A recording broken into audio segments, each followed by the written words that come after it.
দেখো ক্লাস 5-এর একটা স্কেলের সাহায্যে 6.7 সেমি বাহু আঁকতে বলেছে। তাহলে আমরা আঁকলাম এখান থেকে 6.7 সেমি, 6 দাগ যাব, তারপরে আবার 7টি দাগ পর্যন্ত গুনতে হবে। তার মানে যেমন 7 হয়ে যায় 6.7, তাহলে পাশে লিখে দেবো 6.7 সেন্টিমিটার। ওকে, তারপরে আবার একটা ছবি দেওয়া আছে, এখানে বলছে রেখাংশগুলো খুঁজতে হবে এবং তাদের নাম দিতে হবে। তাহলে আমরা একটা ছবিটা আঁকলাম।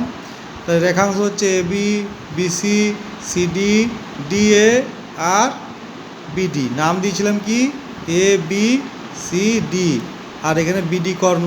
তাহলে এগুলোই তো রেখাংশ। তাহলে লিখে দিলাম চিত্রের রেখাংশগুলি হলো এবি, বিসি, সিডি, ডিএ আর বিডি। হলো।